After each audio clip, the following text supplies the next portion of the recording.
and a big welcome to our global network and viewers all over. Thank you so much for following us, for liking us, and for being guests on our show.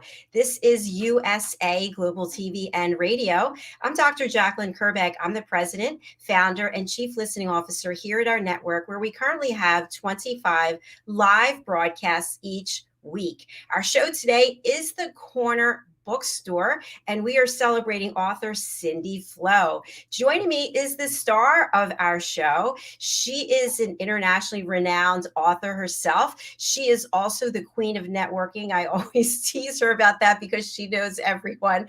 And she is a really wonderful person. She is somebody who leads her life with her heart, and she's always out there saying yes and connecting people and promoting people. Let's welcome Diane Floyd BOEHM to the show. Hello. Hi, Dr. Jacalyn. Always thank you for your kind introduction. It's my pleasure. It's the truth. And you're looking quite beautiful today, Diane. You have this glow about you. What's going on? Oh, it must be the lights. Well, thank you very much. So, Diane, as you know, I had asked for you to send me your book covers so we can feature them on our website, usaglobaltv.com. And I was just in amazement at how many books you have written and published and how beautiful the covers are. Tell us a little bit about where you get your inspiration, and is it continuing? Is it an ongoing thing where you're always seeing things that are coming to your mind and thinking, well, I'll write a book about that? Oh, thank you for all those wonderful questions. I'm very blessed that I've had some really wonderful illustrators, and I illustrated a couple of my own books for the first time as well. One of the illustrators we'll probably be talking about later, Cindy and I both know, and I will let Cindy tell you all about her because it's her show today. And the inspiration, well, I've always been a storyteller, and so it was fun to see my stories come to life, and it took a long time. So anyone out there, you need to be persistent and believe in yourself, and it is a journey, but when it happens, bingo. And so, and yes, it will continue. I'm constantly coming up with new ideas, and especially when I go on my drive. So like today, I'll be doing about a 4.5-hour drive, and I'm sure as I look at all the beautiful prairie lands in Texas, along with the cows and everything else I'm going to see, inspiration will come to me for a new story, I'm sure. Thank you, Dr. Jacalyn.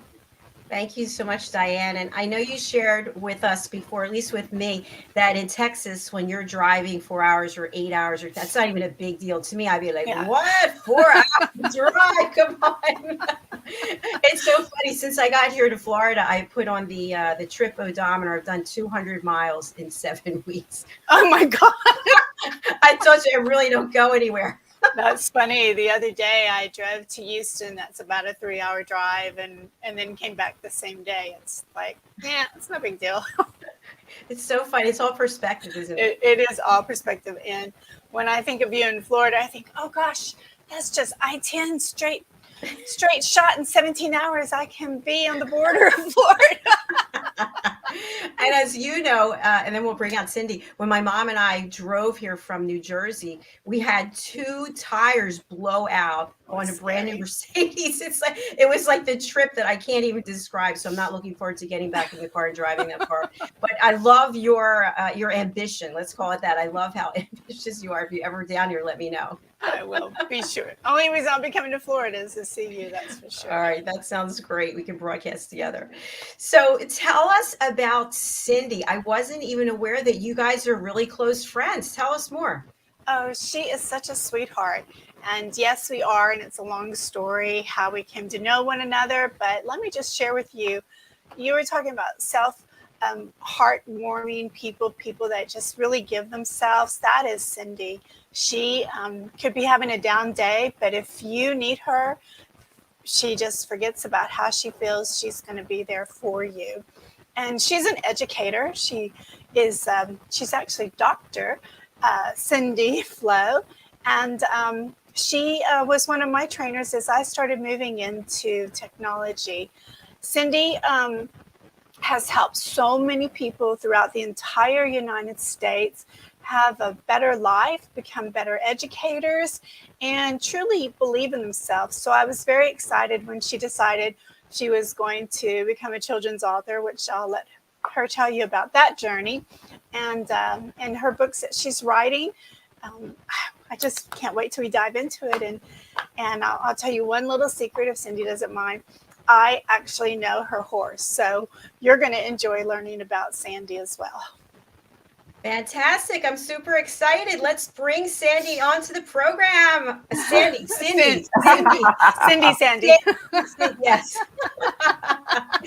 Cindy, how are you? I am very, very good. Thank you. It's such a pleasure to be with the two of you and have an opportunity to kind of share some of the things that I've been doing and get feedback from you folks. And it's just a wonderful opportunity.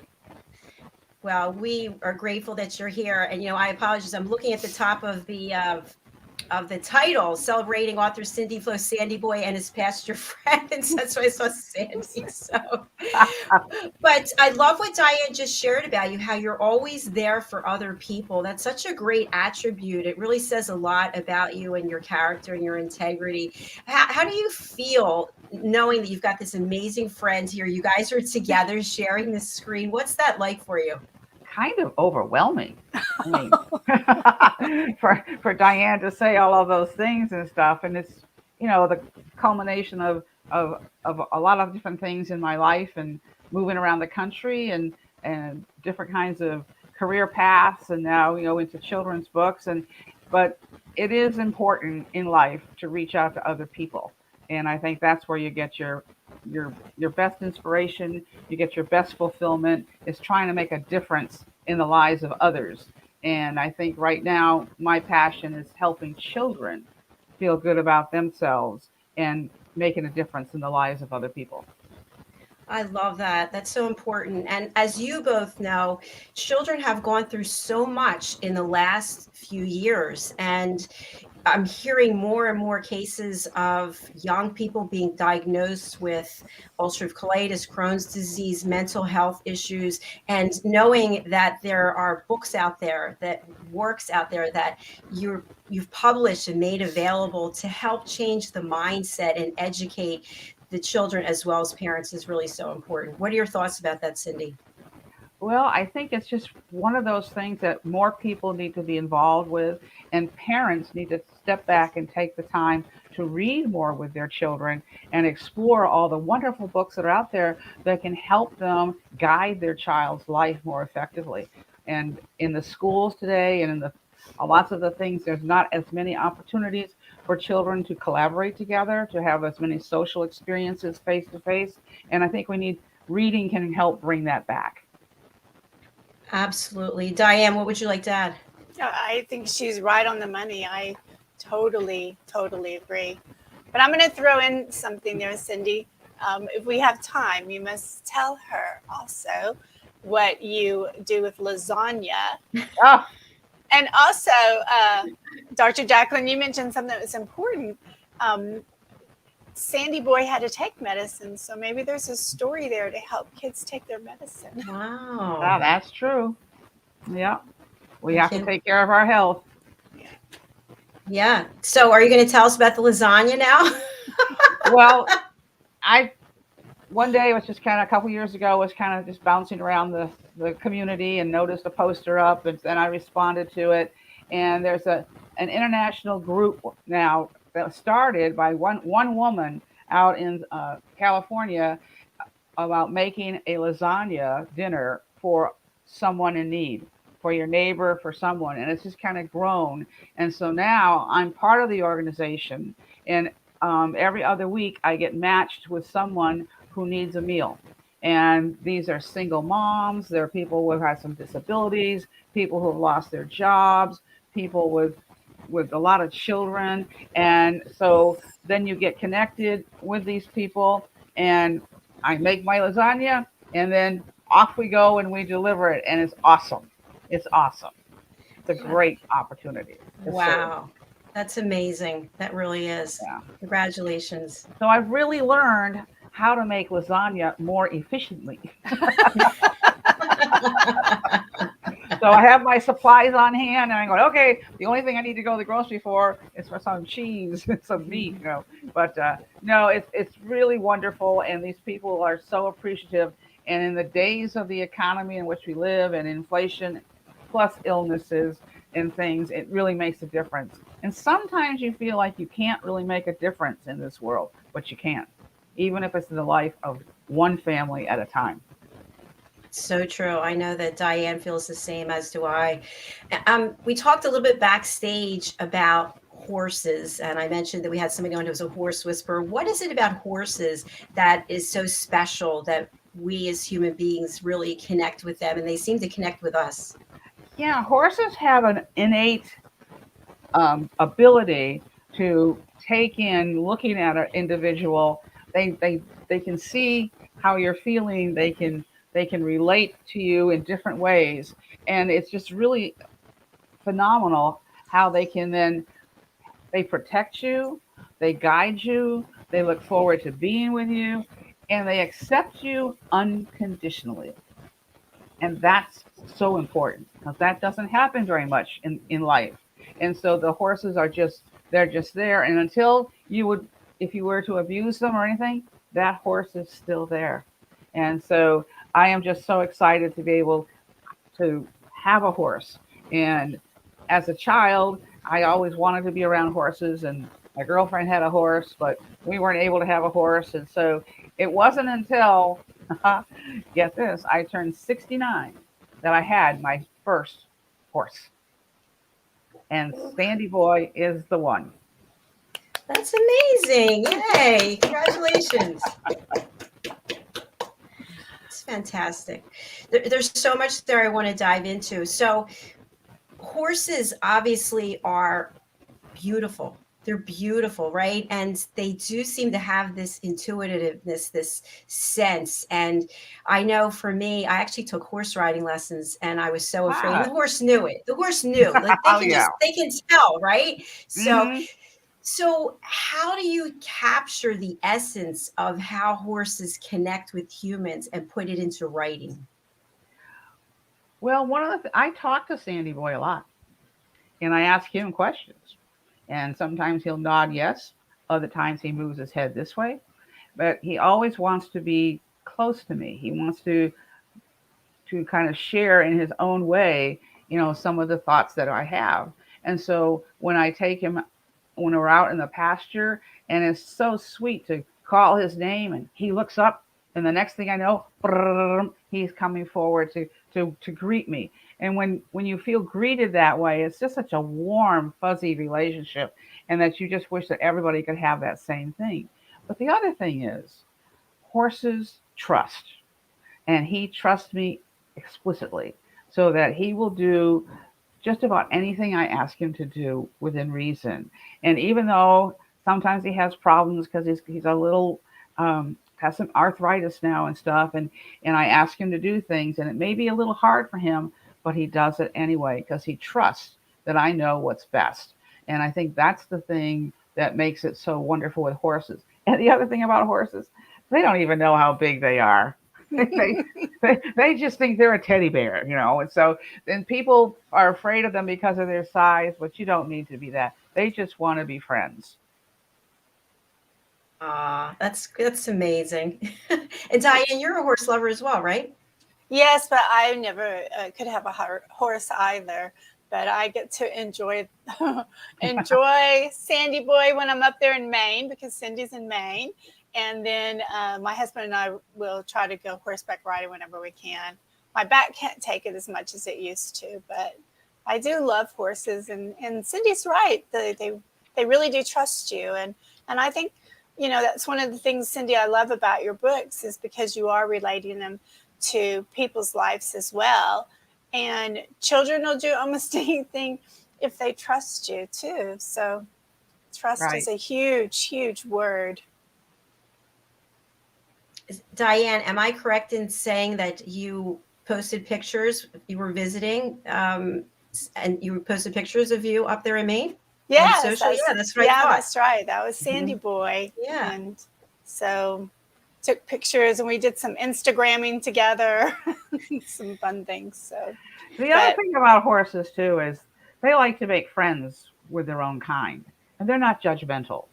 They don't care if it's a big horse, small horse, a young horse, an old horse, a black horse, a brown horse, a paint. That doesn't make any difference. It's their hearts, how they connect and how they create their friendships and their closeness. And when they're separated from their buddies and their friends, they're very sad. And they let you know it. No doubt. So we have to be careful when we take horses in and out of the barn that we don't leave anybody out there by themselves, because they become quite unhappy. So it sounds like they're really social creatures. Very much so. They're herd creatures. They like being part of a group, or at least one more horse, you know. And a lot of people have a single horse, and you have to really give your horse a lot of attention if they're all by themselves. But it's really nice when they've got other horses that they can play with and can be with and can, you know, be in a stall with, that in a barn, and it makes a big difference in their lives. What does it take to actually care for a horse? Oh my. how many hours do we have? Well, the big thing is to make sure that they are eating properly. And in order to be eating properly, then you need to make sure that they get a health checkup twice a year, so that any vitamins they need. It's amazing to watch a vet go ahead and file down their teeth to make sure their teeth aren't too pointed, because then that hurts their mouths and they can't chew their grain like they should.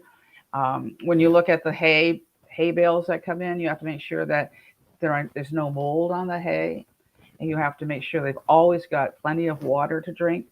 And so, in addition to that, it's very important to keep them as clean as possible. Now, my boy loves mud. And so he will, when you turn him out in the morning, he'll head for the first mud puddle he can find. And then he rolls in it. So when he comes in the evening, I have to give him a little special attention and try to get all that yucky stuff off of him. And so he's just like a true boy, you know, the more mud, the merrier. But it's taking care of him that way. And the other thing that people sometimes forget is taking care of a horse's feet, because their hoofs are like our toenails and they grow pretty quickly. And if you don't trim them, they get really long and a horse can really trip, and it really then can actually hurt the hoof itself and their ability to walk and to run. And so that's the thing that every 6 weeks, I mean, Sandyboy gets more pedicures than I do. Cindy, this sounds like a full-time job. Well, the good thing is that he's stable just a few miles from me in a barn, and there's about 10 horses there. And so we share responsibilities about taking care of them. And then there's a barn manager, and Missy Lane does a great job. And so so that really helps out. So it's not like I have him in my own yard necessarily, but he's very close. Could you have him in your own yard? Have you ever thought about it? Well, I think the condo association would have something to say about that. But you can see by her story, by what everything she's sharing, how she can come up with her stories. Yes, I was very drawn in. That's great.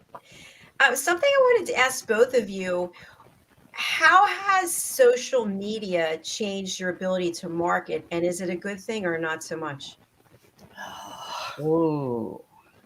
We'll Well, be back. yeah, we'll be back in an hour. Social media has its positive things in terms of being able to get information out and to stay involved and stuff. But it's also made it more difficult to personally get involved with potential readers. And the way things work now, it's hard for libraries and schools to be able to buy books that they might even want to have. And so they rely then that if people want it, they can get it on social media. I think social media also, we can really share with one another the importance of reading and the quality of books. And the real positive thing about social media is we can promote each other's books. because there's so many good books out there. And so being able to share that and things is really, really good. But it does sometimes, for this more senior woman, get a little frustrating on how to do some of the latest little things. And there's always something new that if I had a 5-year-old walk in here, they go, oh, yeah, we can do that. So it's keeping on top of some of that things that enhance the ability of the message about what you are writing about to get out there to the people that you want to see it. Excellent. One thing that I learned when I became an author is how it's really a community as opposed to a competition. You know, in Mhm. other industries, people would be like bashing each other, and that's no good, and don't read that, and don't. But in this community, it's everybody's celebrating everyone, which I love. Yep. Yep. Yeah. That's for sure. Diane, how about social media for you? I know that you've taken some courses. Only to keep up, but I'll share something funny is that uh, Cindy and I, she and I were like the queen bees of going out and training people because we were on top of all the new technologies. So it's kind of interesting that, now we have to go out and say, oh gosh, we got to play catch up. We even had a group called Digital Damas because we were We did. inspiring. Remember that, Cindy? Oh, yes. So, yeah, social media is important, but I think that also, Cindy mentioned about libraries and everything. It is depending, each state is different, but the rules and regulations what librarians can order. And, to get your book name title in front of those librarians so that they know you exist is it's a very difficult thing, and also can be very expensive because marketing is expensive. It can keep you in the red. No, not the red, Diane.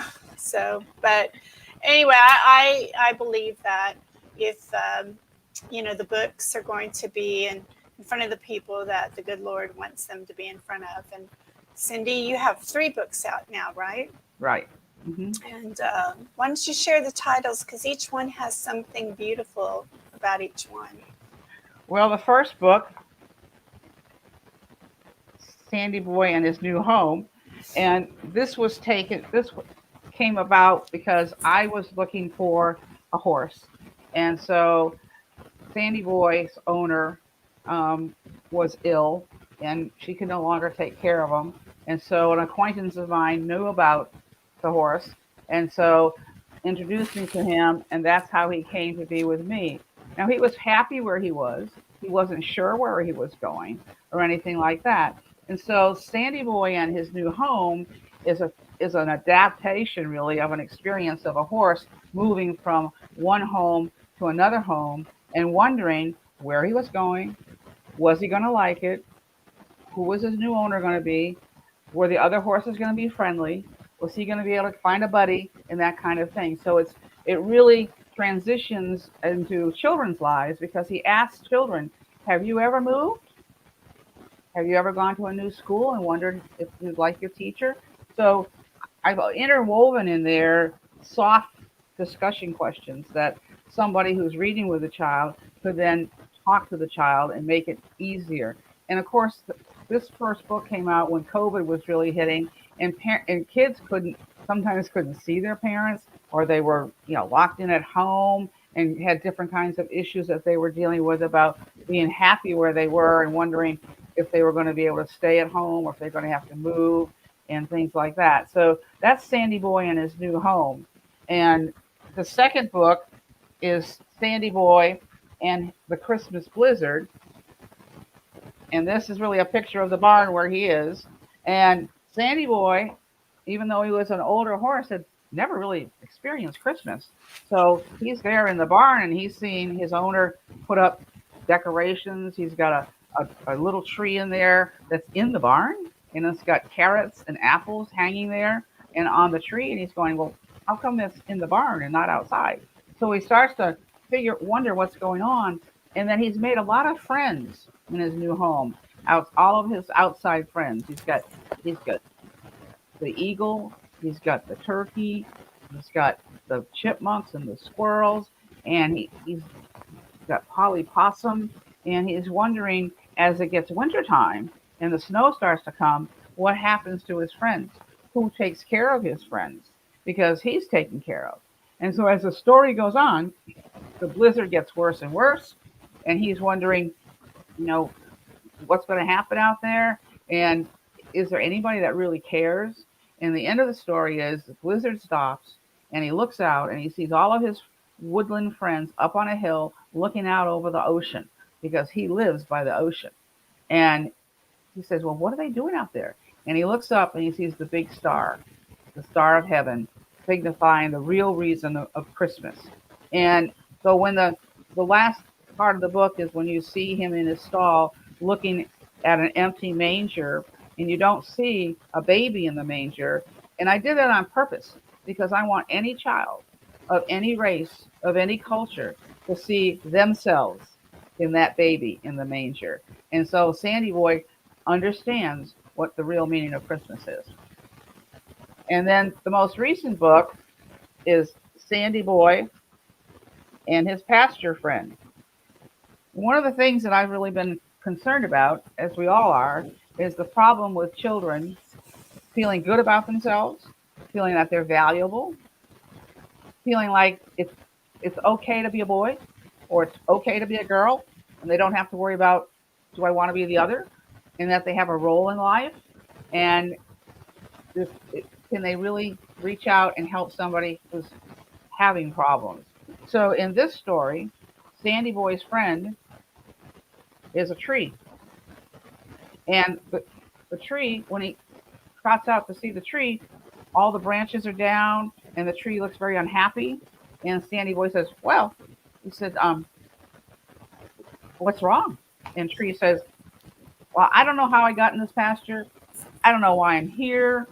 I would like to make a difference, but I don't know how to. So that begins the challenge for Sandyboy to share with his friend that he is important, that he does have a role. So he shares with them different things about how he helps birds and butterflies and squirrels. And the tree keeps saying, well, that's true, but others do that too.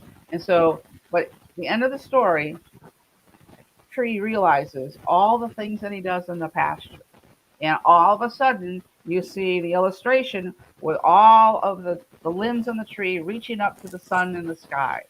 And throughout the book, Sandyboy asks children how long they would take to be with their friend. Would they take the time to spend with a friend to really help their friend feel better about themselves? And so my whole focus on this was for kids to believe in themselves, that they are valuable, and that if they see someone else that's not feeling quite so good, to reach out. So those are the 3 books to this point. I love it. Would you read for us? We would really appreciate that. Oh, let's see here.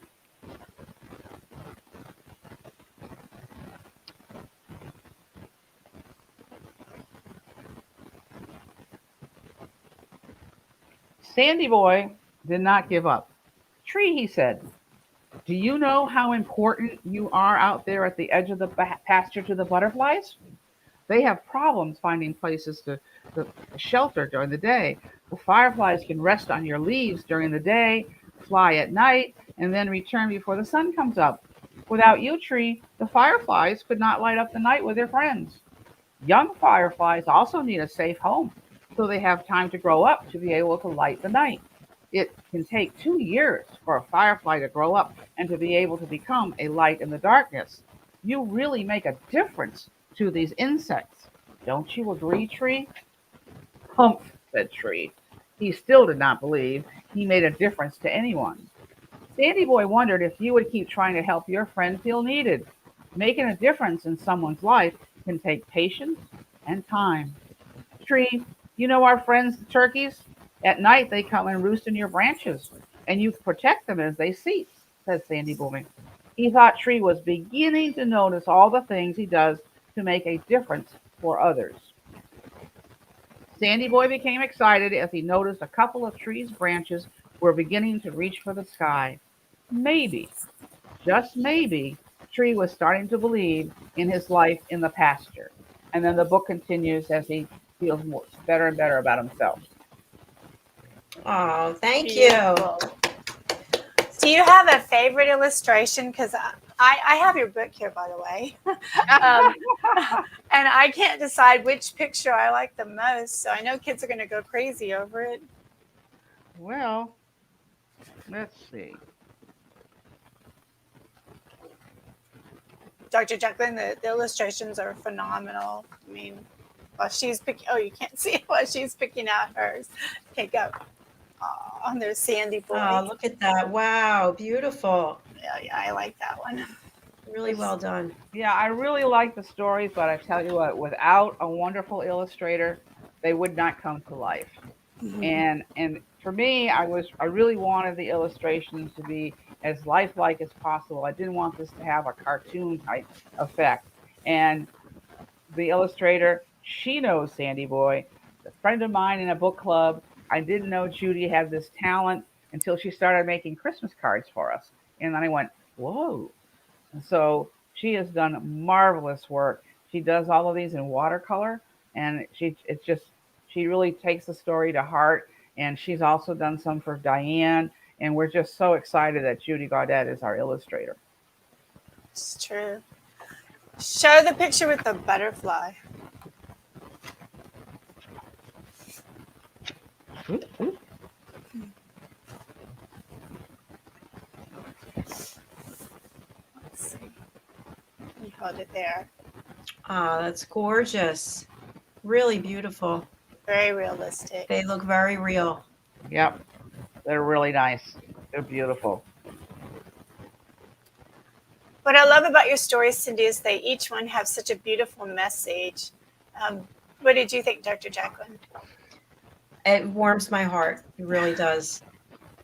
And here's the end of the Blizzard story. Oh, And here's where you see Sandyboy looking out from the barn from his stall. And there's his winter friends. And then there's the empty manger. Oh, wow. I loved what you said about your inspiration for keeping the manger empty, because I'm such a believer in children being able to see themselves in the story. So thank you for sharing that. Well, there's just so much out there that portrays it as kind of just one or two dimensions. And so we want all people to believe that the Lord came for them. And so we're all different, and that's okay. It's okay. Absolutely. Right. Cindy, I pulled up your website and would love to share it with our viewers if that's okay Sure. with you. Mm-hmm. All right. Let me go and get it. And do you want to tell people what the website is as we pull it up here? Well, it's cindyflowrights.com. And so this really shows the website in terms of introducing Sandyboy, introducing the books, introducing me and the illustrator, and then having updates as we go through it. And so helping them to see that Sandyboy is a real horse. And so he just doesn't show up in books, but that he does have a real message for children. And I'm just scrolling through. Tell me if there's anywhere specific you want me to click or go. We can go ahead and go to the journal Okay. up at the top. And this is where we have updates. And here, right there, that picture, that's Sandyboy, and that's me on top of Sandyboy. So I want people to be able to see that he and I are bonded. And so I try to, at different times, add some different things here to show what's going on with Sandyboy. Sandyboy's beautiful. Yeah, he's a nice palomino. He's a good boy. We should have him on a show in the future. He would love that. He would love that. So if you go to about up at the top. Okay, so there I am in my youth. This is you. we I love it. we don't go quite that fast nowadays. And so this just kind of gives some background on me and on Sandy Boy. And Sandy Boy always wants to read his stories, and so we enjoy doing that. And Aw, yeah, and so look at that. It's yep, great. yeah. So he wants to share with people that he really this is really his book. It's not Mama's book. It's my book. And I see the ribbons there. Are they related Oh to? yes. Hmm. I entered my first horse show when I was 70 years old. And Amazing. this boy put up with me learning how to do these dressage moves and follow these patterns, and we did. We won some ribbons together, and it was really fun. It was really fun. Oh, congratulations. Yeah. And I'm just remembering what you were saying about the hooves. So are you talking about what we see? It looks like a couple of inches in Yes. thickness, that's what keeps growing. Right. And when it grows, if you don't trim them, they flatten out. So, they get like flat feet, and then that really hurts the inside of the hoof, and they can have different kinds of diseases and things. So you have to really, and Sandy Boy's gotten a little ornery in his older years though, because he does have arthritis, so he gets fearful that it's going to hurt when the Mm. farrier comes. So we give him like a Tylenol before this he gets his hoofs trimmed, so that he feels confident when the farrier picks up his feet and stuff, that it's not going to hurt. So we treat him with love and care.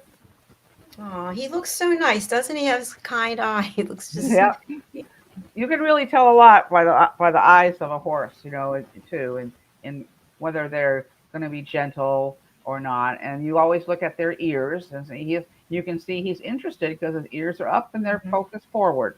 And sometimes when you go to take a picture, he puts them back. And I go, we don't look so nice that way. But bring your ears forward. Absolutely beautiful. But he's been a good boy, and he's taken a lot of people, not just myself, on rides. And he loves living by the beach. He lives by the beach. I don't live by the beach, but my horse lives by the beach. And so he's done a lot. We're close enough to the beach where he can take people. We go down and ride the beach, and that's been very cool. That's like one of those dream things.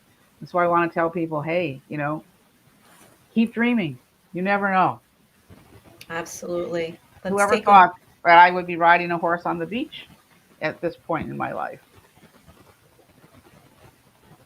and That's people can go in. inspiration right there. Yeah, yeah, Totally, absolutely. totally.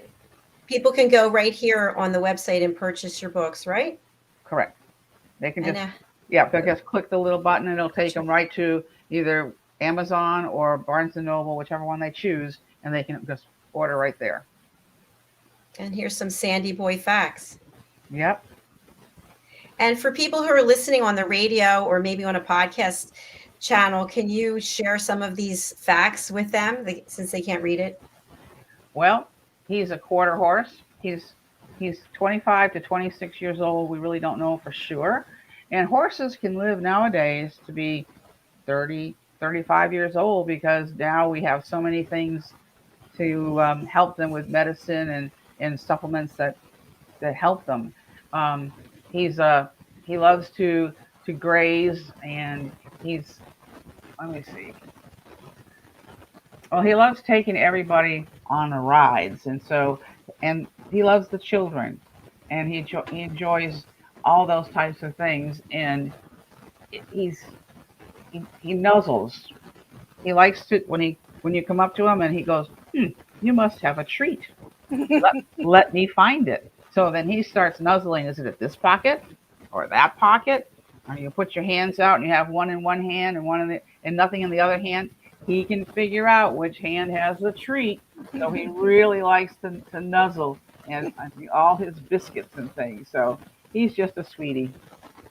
And when you approach a horse for the first time, Sandy Boy or another, do you put your hands out for them to smell you, or what do you do? Do you just immediately touch them?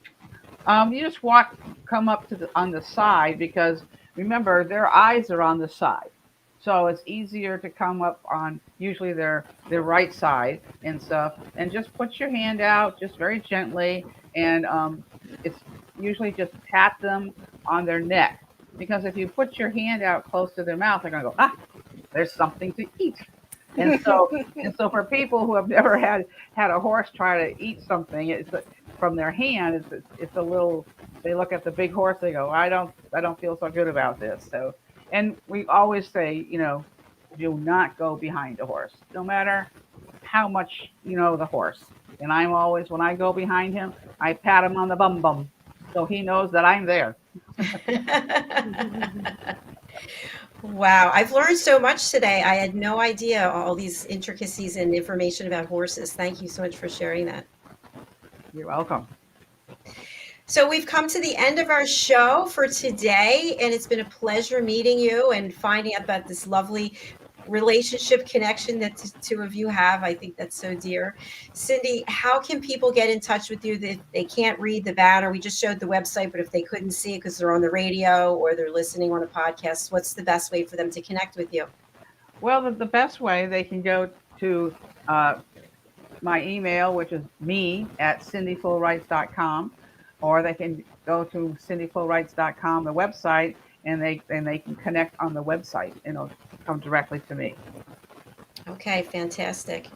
Cindy, any final words you want to leave with our audience when it comes to reading or to writing or to children? What do you want to share?